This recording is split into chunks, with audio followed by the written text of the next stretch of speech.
हाँ, तो चलो अब अपन पढ़ते हैं कि किसी गैल्वेनोमीटर को कैसे अमीटर में कन्वर्ट किया जाता है।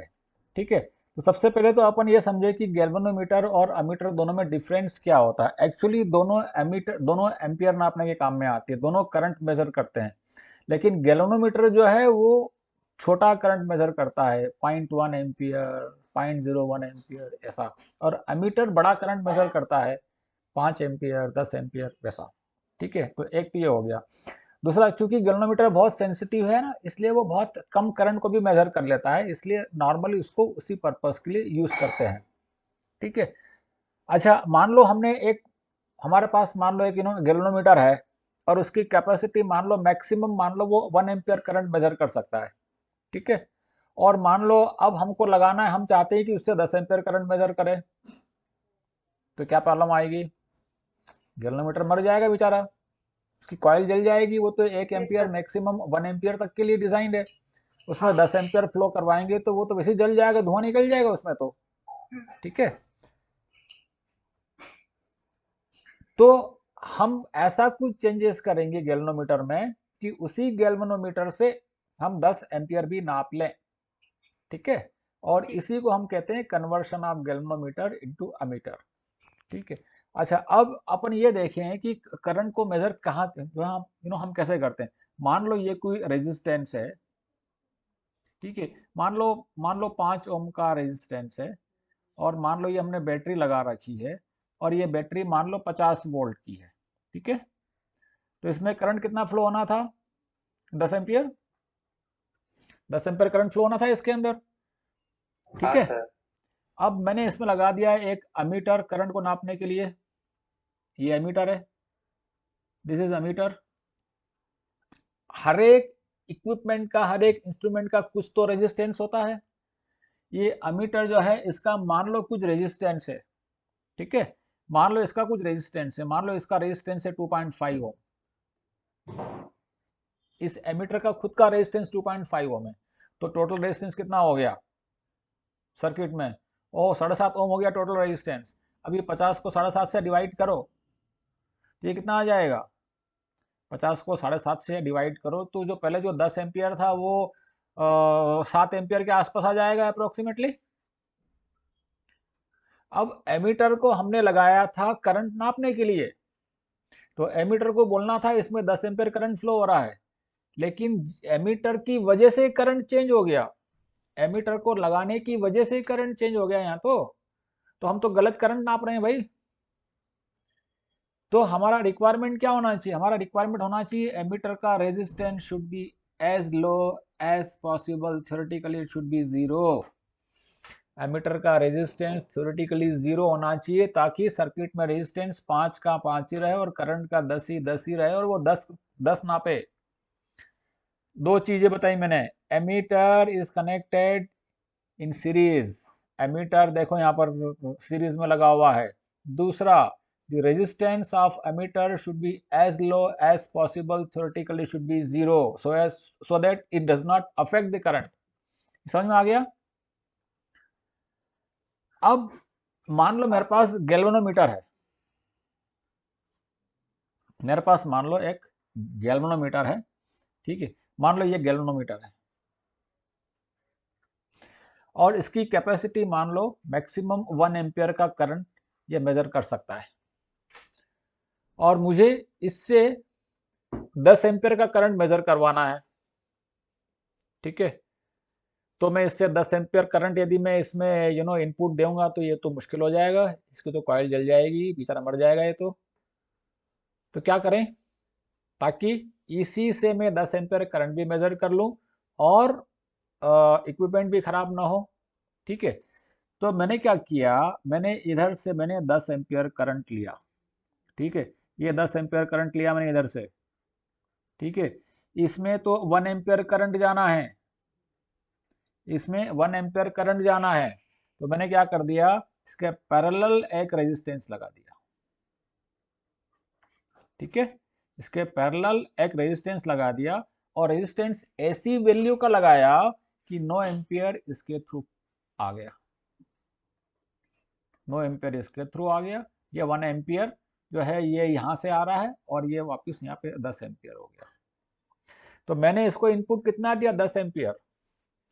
10 में से अंदर अंदर सिस्टम के अंदर ये मेरा एमीटर है। अब now this is my ammeter, इसको मैं बोलूंगा ammeter. This is ammeter, this complete is ammeter. Ammeter में कितना करंट दिया मैंने, 10 एम्पियर। अमीटर से कितना करंट निकला, 10 एम्पियर। लेकिन गैल्वेनोमीटर में कितना करंट गया, 1 एम्पियर। 9 एम्पियर मैंने अंदर से बाईपास कर दिया है। ठीक है, अभी मान लो गैल्वेनोमीटर का कुछ रेजिस्टेंस है, गैल्वेनोमीटर का खुद का मान लो कुछ रेजिस्टेंस है। लेट अस से गैल्वेनोमीटर का रेजिस्टेंस मान लो 5 ओम है। ऐसे ही एग्जांपल दे रहा हूं, 5 ओम भी ज्यादा है। ठीक है, मान लो 5 ओम है। ठीक है, तो अभी हमने ऊपर क्या देखा था कि इसका रेजिस्टेंस कम से कम होना चाहिए, इसका रेजिस्टेंस कम से कम होना चाहिए। ठीक है, तो इधर जो पैरेलल में जो रेजिस्टेंस लगाया मैंने, वो कितना लगाऊंगा मैं, ये 1 एम्पियर है और ये 9 एम्पियर है। इन दोनों के अक्रॉस पोटेंशियल सेम है, potential difference. Therefore 9 into R should be equal to 1 into 5। तो आर कितना हो जाएगा, 5/9। तो ये कितना लगा दिया मैंने, 5/9 ओम का रेजिस्टेंस लगा दिया मैंने यहाँ पर।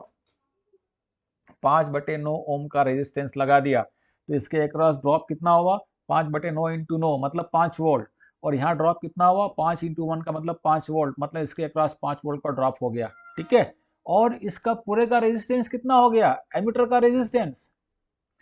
ये दोनों रेजिस्टेंस किसमें, पैरेलल में। तो then what is the resistance of ammeter, resistance of ammeter is 1/R1 plus 1/R2। तो 1/5/9 plus 1/5, that means 9/5 plus 1/5, that means 9 और 1 10/5, that is 1/RA। so RA will be 5/10, so RA आ गया 0.5 ओम। जो पहले जो इसका रेजिस्टेंस 5 ओम था, उसका रेजिस्टेंस 0.5 ओम हो गया। तो हमको दूसरा बेनिफिट मिला कि इसका रेजिस्टेंस हमने कम से कम कर दिया। तो गैल्वेनोमीटर को अमीटर में कन्वर्ट करने के लिए हमने क्या किया, गैल्वेनोमीटर के पैरेलल में छोटा सा रेजिस्टेंस लगा दिया ताकि मेजॉरिटी ऑफ करंट इसके थ्रू बाईपास हो जाए। इसमें से उतना ही मैक्सिमम करंट जाए जितना कि ये सस्टेन कर सकता है।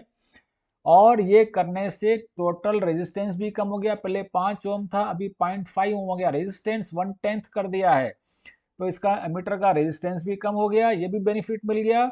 और गैल्वेनोमीटर जलेगा भी नहीं, मरेगा भी नहीं, क्योंकि उसके अक्रॉस एक एमीटर का ही करंट, 1 एम्पियर करंट फ्लो हो रहा है।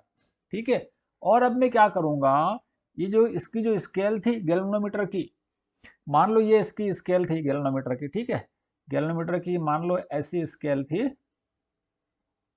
से this was the scale of the galvanometer. ठीक है, ऐसी कुछ इसमें स्केल होती है। ठीक है, यहाँ पर पॉइंटर लगा होता है। ठीक है, और यहाँ पे यहाँ पर मान लो ये 0.1 एम्पियर है, फिर ये 0.2 एम्पियर है, फिर 0.3 एम्पियर है, फिर 0.4 है, फिर 0.5, मान लो यहाँ पर 1 एम्पियर है। ठीक है, ऐसा था। ठीक है, और ये पॉइंटर था, ये पॉइंटर था, और ये पॉइंटर ऐसे मूव करता था। ठीक है, तो ये पॉइंटर जब मैक्सिमम करंट जब आएगा तब ये 1 एम्पियर पे आ जाएगा। मैक्सिमम जब करंट आएगा तब ये पॉइंटर 1 एम्पियर पे आ जाएगा। ठीक है, लेकिन ये जब 1 एम्पियर, उस समय करंट कितना है, 10 एम्पियर। तो मैंने क्या किया, इसमें स्केल में ही 10 गुना कर दिया। ये जो 1 था इसकी बजाय मैंने लिख दिया 10 एम्पियर। यहाँ पे 0.5 था, इसकी जगह मैंने लिख दिया 5 एम्पियर। तो पहले जो स्केल थी 1, 0.1, 0.2, 0.3, 0.4, 0.5, इसका मैंने कर दिया 1 ampere, 2 ampere, 3 ampere, 4 ampere, 5 ampere. Scale को 10 टाइम्स कर दिया। डिफ्लेक्शन तो उतना ही होना है, उसी रेशो में होना है। ठीक है, तो ये हमको, जब हमने 10 एम्पियर इनपुट दिया तो ये हमको 10 एम्पियर दिखा रहा है। हम यदि 5 एम्पियर इनपुट देंगे तो ये हमको 5 एम्पियर दिखाएगा, क्योंकि करंट उसी रेशो में डिवाइड होगा। यदि हम मान लो यहाँ हम इसको 2 एम्पियर इनपुट देंगे तो ये हमको यहाँ पर 2 एम्पियर दिखाएगा।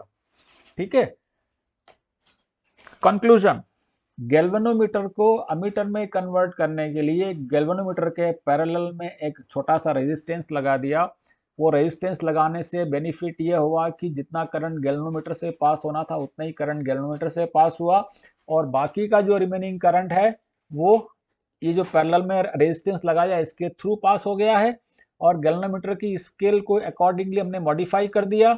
और ये करने से बेनिफिट ये हुआ कि जो एमीटर जो बना, ये जो एमीटर बना उसका रेजिस्टेंस मिनिमम हो गया, तो उसको सर्किट में लगाने में भी हमको बेनिफिट मिलेगा। ठीक है, देयरफॉर गैल्वेनोमीटर को एमीटर में कन्वर्ट करने के लिए गैल्वेनोमीटर के पैरेलल में छोटा सा रेजिस्टेंस लगाते हैं और एमीटर को सर्किट के सीरीज में लगाते हैं, एमीटर को सर्किट के सीरीज में लगाते हैं। ठीक है, ये हो गया कन्वर्शन ऑफ गैल्वेनोमीटर